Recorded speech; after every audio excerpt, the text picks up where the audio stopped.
The Sustainable Voice, bringing you big successes from small places worldwide. Welcome back to the Sustainable Voice. Leigh, how are you? Hi, Ashish. I'm great. I'm great. Happy to be here with you and with our very special guest today. Yeah, we got somebody in the room. It's actually pretty cool. I dressed up and everything for our guest. It's pretty awesome. So this is Jennifer. Jennifer, how are you? I'm doing very well. How you doing? I'm okay. I'm okay. I'm so glad you're able to join us. And from time to time, we have special guests in the podcast that are able to add some color commentary and basically keep me from taking this thing completely off the rails. So Jennifer, tell us about yourself because I met you at a recent function and I was blown away by your education. I was blown away by who you were. So I get to show you off now. So if you could please just talk about your education and your background, I would love the world to meet you. Yeah, so I mean, I don't know if my education's that impressive. I have an undergrad degree from Auburn University. Actually in aquatic sciences was my major. But I minored in sustainability studies and international studies, just not knowing what I wanted to do with my life, but I kind of took it in the direction of the travel industry. I now am a luxury travel advisor with Nashville Luxury Travel, but I am their sustainable travel specialist. So any time somebody wants to visit a place and not have a negative impact on that place, I am kind of the person who designs the trips for them. So yeah, I wish more companies would have somebody dedicated to that. yes, Uh, definitely. it's a cool topic. There's a somebody that we know well that actually does a whole impact report on each trip, which is really cool. But I don't know of too many companies where there is, yeah, they have dedicated sustainability professionals, sustainability advisors, sustainability managers, but somebody who's actually now designing the trip from that standpoint. I think I that's don't actually know of very many either. I no. actually, when I got the job, I kind of just came up with it out of the blue and pitched it to my now bosses. I just said I wanted to focus on ecotourism and sustainable travel, and they were like, "Sure, we would love that." So they I were think that all excited about it, and I was excited about it, and now I'm doing it. I think that's really cool. And you know what? And that's actually one of the reasons that Lee and I thought that having you with us on this, you're going to be with us for 2 episodes, where we're going to be talking about Costa Rica specifically. But I think you're going to bring a lot of light to this that people didn't think about. Um, but I want to start off with this. We're going to be talking about Costa Rica, and I'm probably going to make some people angry. That goes without saying. So. I mean, everybody. Bringing the heat already, bringing the heat. Here we go. I mean, I won't even apologize for it this time. So, so, but before I jump in, Leigh, you were telling us a story about when you were backpacking through Costa Rica. Oh, I would love to start there. so that was back in the late 80s. And that was so fun. And that was the thing all my friends were doing was going to Costa Rica. And so I thought I had to do that as well. So we found a hotel in San Jose that was our outpost, and we would leave from there because you had to spoke out from San Jose at that point. And so we would just take enough clothes for a few days and then we'd come back and they'd have us ready to go again. But oh my gosh, I mean, we took all the local buses with the dingle balls and Wait, you know, with the what? you know what I'm talking, the pom pom thing. Oh, the Diggle Ball is like, wait, Dingle ball. it's Yeah, I called don't know if I'd what? call them that. Yeah, I don't know if I call that either. I We mean, landed and we took little planes and landed in, cow pastures and would just walk. This was before the internet really and before Google and Google Maps. So we had our Lonely Planet guides and we would just walk into these dusty little towns and find places to stay. It was so much fun. Our well, budget was like $50 a night for the two of us. wait, I want to back up for a second because I just realized something. What'd you call it? What'd you call that ball? Dingle ball, isn't that what Dingle they're ball. called? So I I think don't think so. there's No, I think somebody got stuck on the letter D because what is that thing called that you hook up with the iPhone if you have it, don't have it, if you need a headphone jack? dongle. Dongle. That's That's a a dongle. dongle, a dingle Yeah. ball, a dongle. Then there's all sorts of horrible words that starts with D as well. Sure. Somebody got to A B C D and stopped and said, let's have some fun here. This is the letter. Yeah. This is the letter. So, My okay. girls are gonna die if they ever hear this, and I'm Hey, dead. you Anyway. started it. It was, but but it was fun. We had a good time. We used all modes of transportation. Happy to say my friendship with my girlfriend has survived, even though it was very stressful. Got lost in a coffee plantation. Um, because there were no road Roads. maps, and I mean, the roads were okay, but it was just, it was tough. But we had a good time. We met a lot of people. We rode in the There's back of a pickup truck somewhere. Oh, see, now you're talking my language. You're taking now you're speaking my language. Back Took of a a pickup took truck. a very pregnant lady to her mother's home because she Be- was close to delivering her baby. Well, you've been That's the not first to. terrifying. It is right now, Jennifer. I gotta tell you. So Lee is she's one of the first women expedition captains. She's a trailblazer. So I'm gonna ask her, did you deliver the baby as well? Oh my God, no. Oh, no, are you kidding? I was not, my mom brain was not on at that time. Yeah, no, I had to ask. Well, yeah. this is why it was so important for you to talk about that, because today we're talking about Costa Rica. And if anybody opens the news and reads about Costa Rica, whether it's in the Tico Times, in the local newspaper there, or in local Spanish speaking outlets, or even across the globe, there's some economic challenges in this country. And Jennifer, you and I were talking about Costa Rica because you also have this early vision of Costa Rica as well. Can you talk about that a bit? Well, just in the travel sector and in specifically the sustainable travel sector, Costa Rica is kind of put on a pedestal as the one who's doing the best. It's the country that everybody looks to and uses examples from as, oh, Costa Rica is doing this. Maybe we should try going this route. Maybe we should try these things that that are working there. Maybe they'll work here. And so to me, before talking to you, Ashish, I thought that they were the beacon, that they were the ones who were doing the best, and that they were doing everything right, which was kind of an ignorant way to think. So now that I'm learning more about it, I'm learning there's kind of an underbelly to it that's not going so well. Excellent. I have completely corrupted her as well. We love that. Excellent.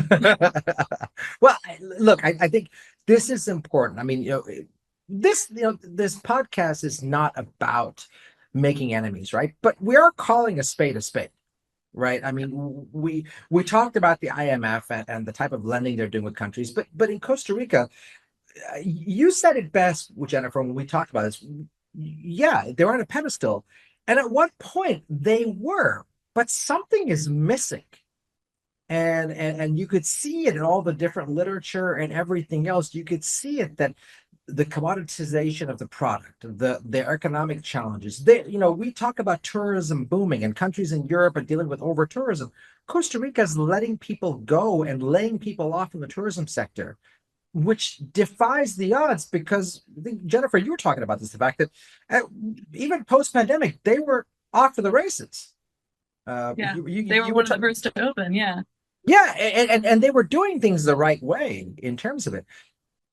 But I think when we were talking about this, and Leigh, you and I have talked about this, I think the problems that are surfacing now are not pandemic problems. These are long, long ago problems that are just manifesting themselves now. We talk about over tourism. Jennifer, how often do you guys talk about over tourism, especially in your role? How often do you talk about over tourism with clients?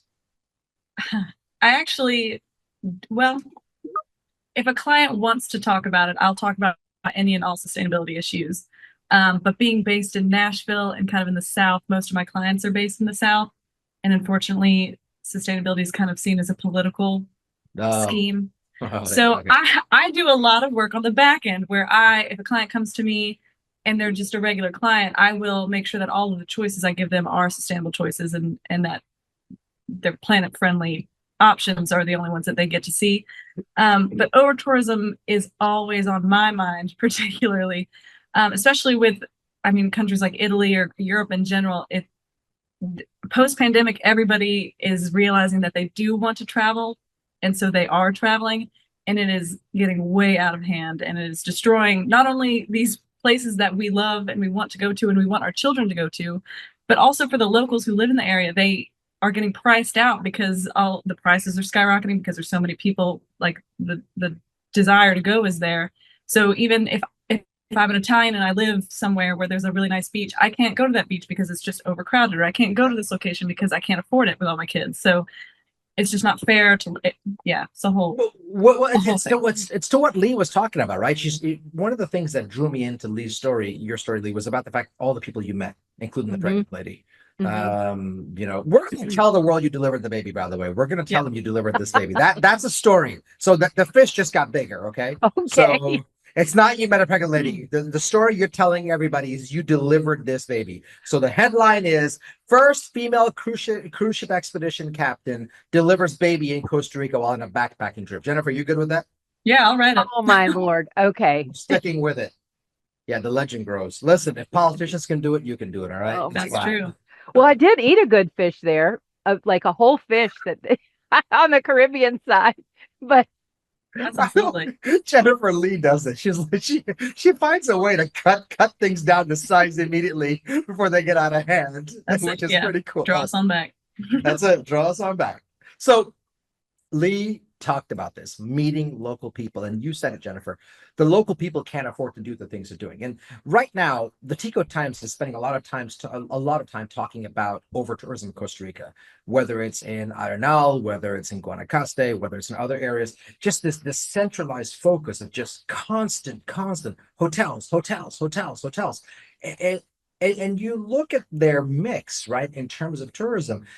There's a theory that I always talk about, and I talk about the World Travel Tourism Council, other places, where sustainable tourism, when it makes up 10% of a country's GDP, that there's a correlation, there's a balance that comes into place. But central to that balance is actually three parts. One, engaging remote areas, right? Engaging areas that are off the beaten track to a destination. Two is bringing those communities to the table, right? And actually having them part of the equation where they're not being used, but they're being part of the equation. They have a say in the matter. They're a stakeholder. They're being treated with respect, and they get to thrive while protecting their way of life. And the third, and this is the one that I think Costa Rica gets, I don't want to say wrong, but they're failing miserably at this, which I guess I just said they're wrong. Yeah, not wrong, but charging enough for what you do. Yes, tourism is expensive. Yes, but at what point did the conversation become, well, tourism should be accessible to everybody? I'm not talking about the elite, but it was a privilege at some point. Leigh, on your expedition ships, and even when you were backpacking through Costa Rica, but on your expedition ships, do you remember the people who didn't act with respect? Like people who, well, sure, yes. I mean, and unfortunately, it's usually get that term ugly Americans, right. Right. Yeah. But yeah, sure. Yeah. I remember people like that. And I'll tell you, for what we've seen, and not just me, but different organizations, is those deal finders, right? There seems to be a pattern where it's almost like it's a right. I'll take Galapagos as an example. Galapagos, the minute that they started reducing their prices, and commoditizing their product, the amount of plastic waste in Galapagos in 3 years that we were tracking exceeded the previous 10. Right. And I remember talking to a commercial manager for a specific ship who said that they were charging less for the ship 6 years after they launched the ship. That's a problem. It doesn't make any sense. It doesn't make any sense. And Costa Rica has put these ceilings on pricing, right? Jennifer, you deal with this, right? People come and go, I thought it was going to be less expensive. I thought it was going to be cheaper than this. And it's, what they're expecting is just fly and flop resort to go and sit at, or let me go ziplining, let me go here. But what about that person who's relying on a gainful income to provide for their families? A livable wage. Yes. Livable wage. Right. Yes. Right. So remember we talked about.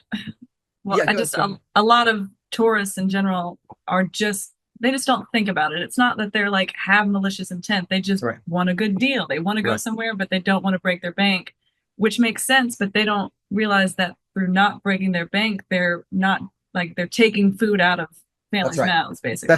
That's right. Where's that money coming from that's giving you that deal? And Costa Rica is commoditizing itself, and they've been doing this for a long time. This is something that I've been involved in these conversations with Costa Rica since going back to 2010. So we're not talking about something that's pandemic focused. We're not even talking about huge loans to the IMF. We're talking about a country that is now starting to deal with real issues with their national debt. Their spending is not keeping up with what they're bringing in, right? Their taxable revenues are going down. The spending is the government's public spending is still an all-time high. So they're trying to maintain their economy, but the one source of their economy, which is 7% of their economy right now and supposed to grow to 12, 13% by the end of the decade, that part of their economy they're not taking care of. The pricing pressures are there, and it's because there's more hotels coming in.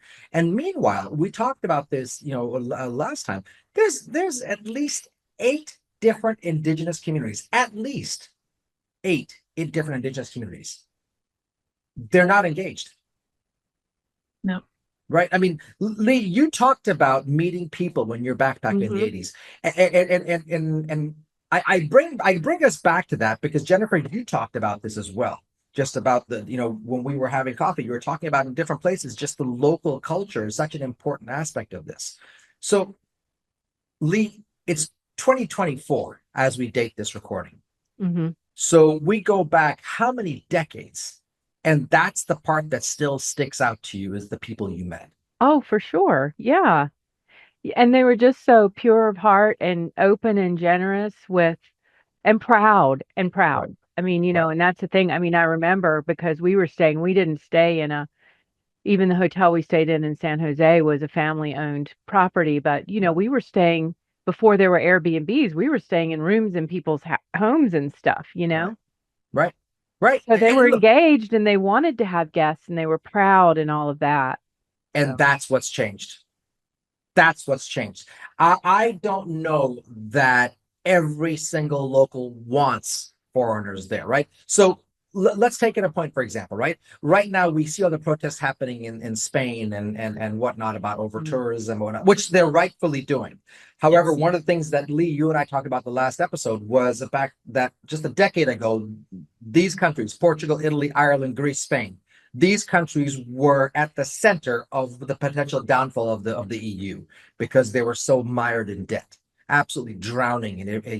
If not for Germany and the central bank controlled by Germany bailing them out with strict austerity measures, we're not having this conversation right now. And tourism was a way forward for them, but that balance is off. In a place like Spain, the balance, Jennifer, you talked about this with over tourism. The balance is off because there's too many people. Why do you think, or what are one of the main causes that you think of over tourism? What are some of the causes that you have talked about or that you would come to some conclusions for? Well, I mean, first off, just overpopulate. We just have a lot of people on this planet, and we've gotten more money, and I think honestly maybe social media has a big part to play in it as well, because if I see something that looks amazing that I wouldn't have had access to if I didn't have the internet, I'm going to go to that place, and so are a million other people. So seeing and people who kind of like push these little areas and kind of call them hidden gems, and then they stop being hidden, and then they stop being gems because they just get ruined by the masses that go. Right. And I think the irresponsibility of the traveler, because if there was a million people in one place but they were all acting responsibly, we might not be having this conversation, but that's right. They're not acting responsibly. They're acting entitled. Exactly, especially American travelers, from my experience. Yeah, and I read an article this morning that's going to actually build on that, which is the fact, and you see it happening in countries in Europe right now where they're adding levies. Italy put this tax on. It didn't make a difference, and they go, well, it's not going to work. It's because it's not high enough. Yep. Right. In Costa Rica is in that same boat. Your national debt is now at an all-time high. It is starting to sink your economy. Your currency is starting to collapse, and instead of facing it, you're devaluing the dollar. Instead of letting your currency actually float or finding other ways to make it buoyant, meaning that they are spending too much money. Right. Inflation is all over the world. And Costa Rica's idea to combat the inflation is to devalue the US dollar, which is their common rated currency, by the way. While Costa Rica has their own currency, they trade in the dollar. Mm-hmm. Why would you devalue your centralized currency? Right? There's a merit for it in certain places, not here. What you're trying to do is make your country cheaper to get to. You're trying to make it cheaper to get to. You're trying to find ways to hide inflation. These are decisions that are being made to make today easier, but they're making tomorrow harder. Exactly. Right. And you Jennifer, you talked about this in terms of how you talk about you work on the back end, right? So sustainability is seen as political in certain parts of the world, but you work on the back end. People will take sustainable experiences, not even know they're taking them, and come back and say that was amazing. Yeah. Come back and say, oh wow, I felt so connected to the culture. Right. And it was by design. I wanted you to feel connected to the culture so that you feel, like you want to protect it. You're welcome. Do you even put the label of sustainability on it when you talk to your clients, or is that I won't bring it up in actually? I have, my sustainability specialist in my little email tagline, but that's the only thing that says it. And then I'll talk about, I won't use the word sustainability, but I'll talk about it. So I'll talk about, like cultural experiences and how we can protect, like a school system in a particular area that you're going to, or like ways that you can give back while you're traveling, or things that you can do that would lessen your impact. And they're always very receptive to it, because nobody wants to go somewhere and harm a place so that they can't go back or their kids can't go back. Right. So as long as I don't use the word sustainability, everybody's all about it. See, and that just tells you how overused the word is. Yeah. That just tells you. The phrase ecotourism, that whole phrase, it came in part from Costa Rica. Yeah. I know two of the people that were in the group that coined the phrase. Cool. And it came from there. So the question becomes, how do we get from there to here, right? We're not railing on Costa Rica, but we're calling a spade a spade. They're making some decisions that are questionable at best. And I'll give you an example of what I mean, okay, the mentality wise. So your clients that go on these journeys where they're connected, they're paying a premium to go on those journeys. And they're coming back with life-changing experiences. The stuff they read about with overtourism and whatnot, they're not in that mix. They're somewhere else and not experiencing that, right? So it's not so much a matter of navigating overtourism as much as it is about knowing where to take them so they're away from that, to connect them, right? But they're paying a premium for it. Right, or when to go. Costa Rica, where's that balance, right? The minute somebody tries to charge a premium for a product, right away the mentality is no, nobody's going to buy it. I'll give you an example of what I mean. 3 separate hotels we spoke to about, I think you're not charging enough because their occupancy was down. We said, I think you're not charging enough for your property. They go, no. What if we just reduce our margins? We'll just reduce our yields and be able to get more. Wait, what? That's their mentality, is let me go ahead and just push money from one account to the other. Everybody has a God-given right to make money. Everybody has that right and that ability to earn a God-given, to earn a fair wage, a livable wage, one that they can live their life, right? That's what tourism provides, right? These people didn't go to Harvard, they didn't go to Yale, they didn't go to wherever, right? They don't have those kinds of means. That doesn't mean they should be discounted for making a living. And for their families. Yeah. Right. And tourism is a main part, especially, we talked in the past, Leigh and I have talked about direct and indirect connections to tourism. We've talked about that, a direct connection versus indirect connection. Costa Rica has that part down pat. Everybody in Costa Rica understands the importance of tourism. It's why, for example, when you look at Peru, you've got other parts that are protesting, other parts that are not protesting, and there's a disconnect. There's and I'm not talking about the protests themselves, but the people's understanding of the impact on tourism. In Costa Rica, those articles you look at, local articles, are talking centrally about the impact of tourism and saying, why are we losing jobs in tourism when everybody else in the world is gaining jobs? Right? Why? Yes, they're expecting a softer US economy because of elections and whatever the case, right? Yes, they're expecting that. But if you're charging enough for what you're providing, and you're able to go through and provide that, then they should be able to weather that. And I'll even go one step further, right? People will pay a premium to go to Antarctica. They'll pay a premium to go to Galapagos. They'll pay a premium to go to Spain. They'll pay a premium to go to Italy. Are the people in Costa Rica not as worthy? Is that what the problem is? Are they not as worthy? Are they not as deserving of being able to make a living? Or, is that the problem? Right? I mean, no, definitely not. I think just the politics involved, or always the red tape always gets in the way. Absolutely. And I think, we I don't know if you saw this, there's a couple of articles about how many Americans are just moving to Costa Rica. The expats community. and they're driving up real estate prices. And are they paying taxes? Nope. Nope. So they're taking advantage. Yeah, I mean, goes. I mean, some of them are, but I don't know any American who has gone there and gotten a dual citizenship Mm. and said, "Let me be your Exactly. I mean, Costa Rican." what is it difficult to? Because I think I think there is some red tape to it. I know that, for example, when I got my U.S. passport, I had to relinquish my Kenyan citizenship. They forced me to do it. So certain countries, certain countries allow it, certain countries don't, and I think it's also which way you do it. So I don't know that it's impossible or possible. I wouldn't know enough about that to know if it's possible or not. But even if they're not paying taxes, what are they contributing to the economy? They bought the space, they bought the house, they paid cash for it. They're not carrying a mortgage, so they paid cash for it. Are you hiring house sitters? Yes, you're hiring people here and there, but why not go there? Why not live there? And I'll give you an example of what I mean. I remember I met in Nicaragua, I met this amazing guide. He's from Nicaragua, but he was talking about how his family roots came from the US. He was a trial lawyer. And he hated it so much that he came to Nicaragua. He ended up moving there and he became a guide. And he loves every single day. He's able to provide for his family. This is Nicaragua. The Sandinistas are in charge. They get 1/10 of the tourism that Costa Rica does. Why aren't those stories showing up in Costa Rica? They're there.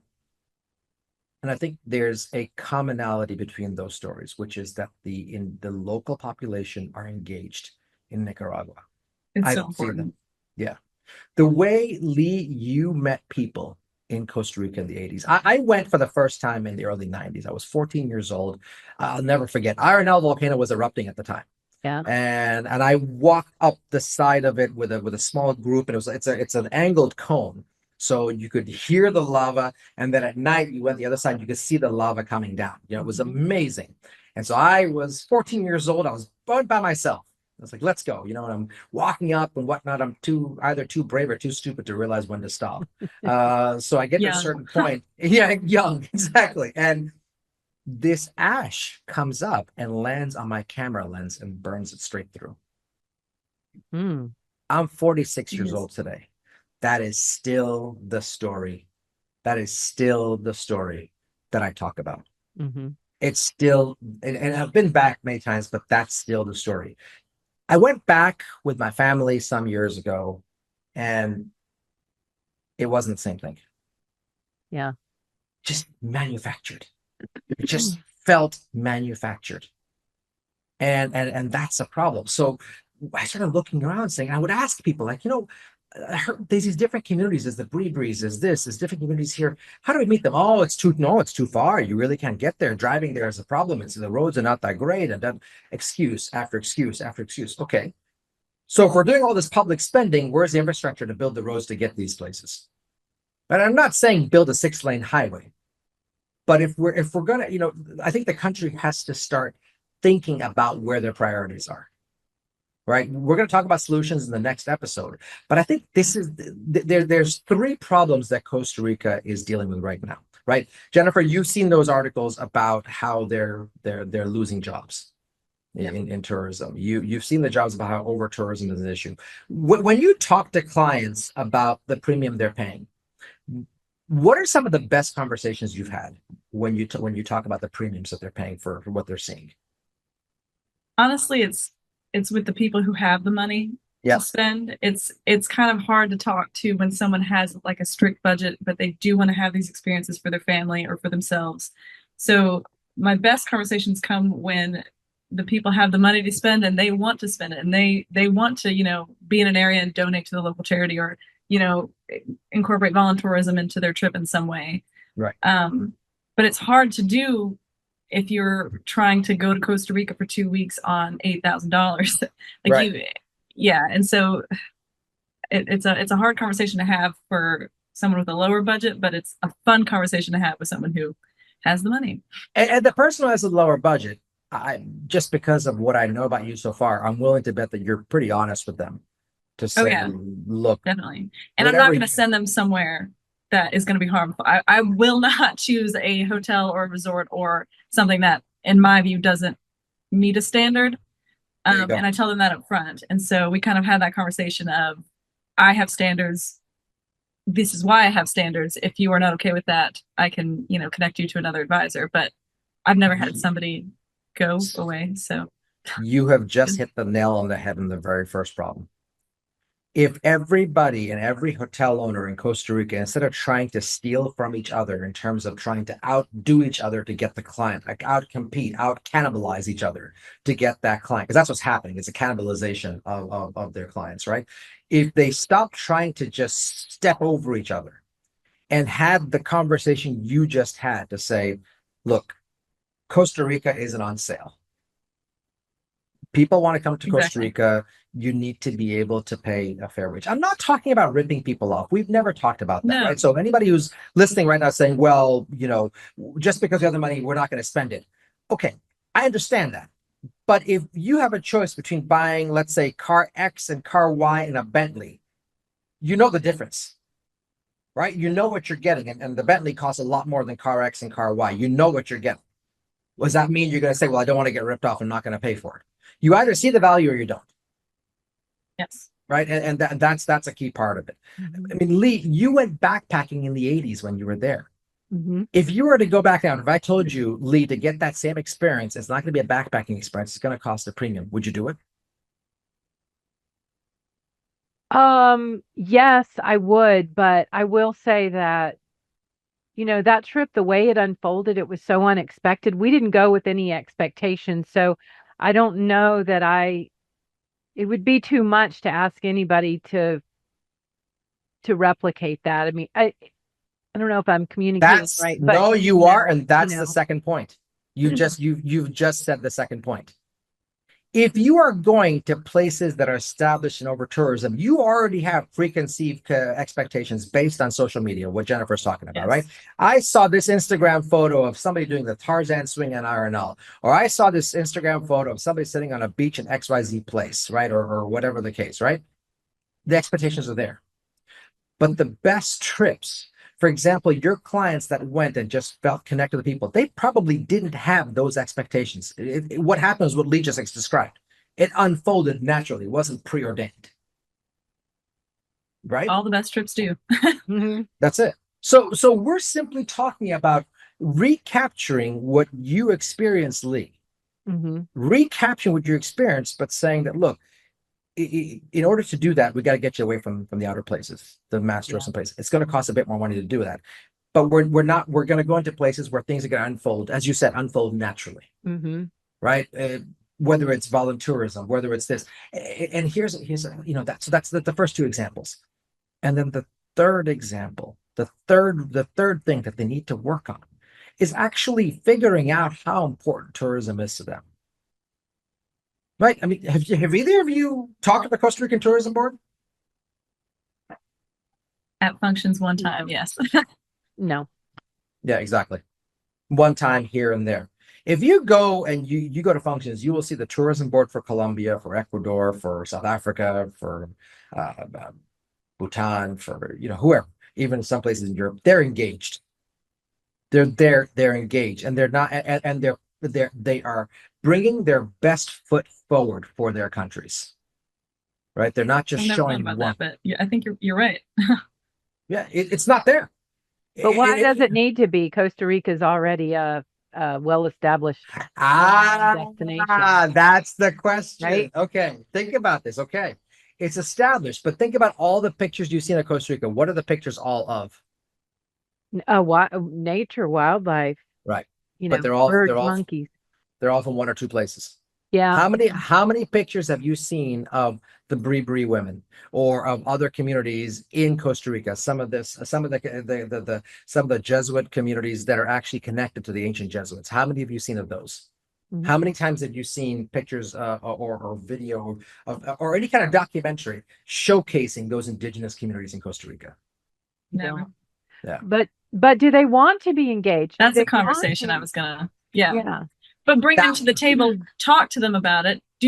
What part do you want to play in this? And get their opinion on how to manage the area that they live in. Right. It's their land. Yeah. Which right now they're not doing. So both the right question. What Leigh, what you said, that's exactly it. Do they want to be engaged? But they don't know what they don't know. Because you tried to reach out and couldn't get them engaged. Out of 8 communities, and this is us that are really focusing on this. Out of 8 communities, we got to 3 or 4. Mm-hmm. And that's just because had to go digging to get it wasn't that there was any kind of path. We had to go digging, and it wasn't convincing them. It was just basically like, and they were all very eager, like, yes, this is what we want, right? But I think what Jennifer said is exactly right. We got to give them the choice. Let's have the conversation right now. The Colombian Tourism Board is actually starting to have conversations up at the mountains regions in Colombia that are not part they were not part of the tourism equation. There's still some level of the I don't want to say paramilitary, but level of protection, guerrillas and protection that's there, and having conversations with them to say, look at the rest of the country. This could be part of you as well. You could be part of this equation. Would you like to have a conversation and negotiating with them and talking with them and opening the door with them? That's what I would be scared of is that it wouldn't be managed well. If I'm a part of this community, do I have the trust in the Costa Rican government to not exploit my community? Right. That could be a hard conversation, but if it's done right, it could be so beneficial for all parties involved, but it has to be done right. This is something that I think is really important because I also don't have faith in them. Yeah. I don't have faith in their economics. I don't have faith in their economic decisions. And if they manage community relations like they manage economics, we're all in trouble. Because the decisions that they make, I know that they're trying to help their people, but they're causing more damage. And I think that's part of the problem because they're not addressing the problem. Right? They were one of the first ones to open after the pandemic or during the pandemic or after, whatever the case. The politics of the pandemic are a separate conversation altogether. I'm not talking about that, but they were one of the first ones to open up, and they started opening up and they started putting rules in place and everything else and whatnot. But this isn't a pandemic problem. This has been an issue for a decade at least. In terms of it, and it's starting to manifest itself now. And they don't know how to deal with it. I'm convinced that the government does not know how to fix this economically because they're going the opposite direction of anybody else. They don't know how to fix this. You look at any other country, look at Ecuador. Ecuador has done an amazing job with this. 25% of Ecuador's population is indigenous, all on the mainland. The government and the tourist board has engaged these people. This is one where I remember I know somebody who was working with the president of Ecuador in the past who had questioned him about the Amazon and saying, look, you're not doing enough to preserve the Amazon jungle. His exact answer, I have to respect, he said, it costs $42 billion a year to protect the Amazon jungle. If you can help me get that money, I'll do it tomorrow. He knew the figure. He knew the figure. Mm-hmm. Wow. So could he do it? Sure, but he knew the figure. I don't know that Costa Rica understands what that looks like. So I think, Jennifer, what you just said is exactly right, which is I don't know that I would trust them to do it, which is where you can have the UN Sustainable Development Goals. This is where you can have outside sustainability experts. This is where the president can and the government can actually hire outside experts to come in and help them manage this, to help them do this. But you got to start with a functional tourist board first. Right. Well, that's the thing. There are good people who are doing wonderful things in the country. Right. But they don't have the power that the tourism board and that the government has. Or the resources. Yeah, exactly. The power and the resources, and any amount of corruption will just kind of steal those away from the people who are trying to do what's right. That's right. I mean, if you look at a graph of Costa Rica's growth curve over the next, the rest of the decade, their growth curve is flat compared to most countries. Right. I mean, the World Travel Tourism Council has predicted that 1 in 10 jobs come from tourism. By the end of the decade, it'll be 1 in 6. Right. And we've talked about this, and Jennifer, you and I have talked about this. Leigh, you and I have talked about this. The fact that the aggregate contribution tourism makes to an economy still isn't calculated properly. I'll give an example. I had a meeting with the director of tourism for Colombia just a few weeks ago in DC, and we were talking about tourism's contribution to Colombia. And she came back and she said, it's 3.5%. And then she said, no, that's not right. That's not right. And she knew right away. And then she started pulling out all sorts of data and saying, wow, this is a lot higher. It's a lot higher because tourism is the second highest export. only behind oil. It's In their second Colombia? highest. In Colombia, it's their second Wow. highest export. And she knew that, and she knew the figure was up. And so we're going through the exercise with them right now. In fact, I have a meeting with them next week. We're going through them with the exercise right now to actually help them figure out tourism's main contribution as a percentage of GDP. Right? Costa Rica's got to start there. You got to start the conversation somewhere, because just going along saying, well, let's just go ahead and bury our head in the sand, and what's working will keep working. It's not going to keep working. It's broken. No. Your product You is have the data and the knowledge in order to do something with that. Right. Your product is commoditizing itself. Your hotels are cannibalizing your sales. They are basically eating their own. Your economy is imploding on itself. And it's not going to get better until it gets worse. But it won't get worse unless you let it get worse before it gets better. And I know it sounds cold to say that. And I know we're talking about people's livelihoods here, but you can't prevent that from happening. It's a long-term project goal. Like you can't, like you were saying earlier, you can't just get these short-term gains and expect it to last for your kids and your grandkids, because Exactly. it won't. Exactly. Yeah. Exactly. That's exactly right. So we are going to focus on the next episode on solutions. Oh, my favorite part. That's it. I have ideas. We are going to give the Costa Rican government a roadmap on how to fix this. Yeah. Listen We're to gonna us. listen to us. By the way, if anybody from Costa Rica is listening, we charge $500 an hour, so you're welcome to hire us. We'll help you. Yeah. So we're going to focus in on solutions. It's actually not that complicated. I agree. But it's tedious. It's not Yeah. going to be easy, but it's not complicated. The question is whether or not they're willing to actually listen to this. At the end of the day, one of the things that we can all, Jennifer, you talked about Costa Rica being up on a pedestal. Leigh, you talked about your experiences early on. I talked about my experiences early on. I think what we're all saying is we want Costa Rica to be up on that pedestal. We want Costa Rica to be that beacon that other countries Yes. follow. We want this We country. need one. We need one. The world needs one. The tourism Right. industry needs one. Yes. Right. If this is our beacon, and now we're seeing that pedestal is a lot lower than we think, what does that say about every other country out there? Exactly. Right? We need a champion, and Costa Rica can be that champion, but we have to figure out how to get them back to base. Yes. So we're going to talk about that next time. Great. So I'll be there for it. Yeah. it'll be same. great. Look, Leigh, I didn't get anybody angry this time. I know. It's impressive. I think Jennifer. I don't know what I'm going to do with the rest of my day now. I think Jennifer needs to be on. Jennifer needs to be a guest more often Yeah. to keep us in check. I'll keep the peace. Yeah. That's me. The peace. That's it. Mhm. Yeah. To all of our listeners, thank you for listening. Make sure you subscribe. Make sure you keep listening. The growth has been amazing. We've doubled in size in just a month. We seem to be doubling in size every month in terms of our listener base, which is fantastic. And so I just want to say thank you. The Sustainable Voice is about big successes in small places. It's about conversations like this, where we're able to figure out how countries can get back to base. Not just countries, but people, projects, individual areas, but to take things down to provide a big success in a small places, to give a voice to the voiceless, to bring a spotlight onto the things that aren't being talked about. Till next time, everybody. Bye. Bye. Thank you for listening to The Sustainable Voice. If you have a success story of your own, please reach out and share it with us. We'd love to hear from you. See you next time.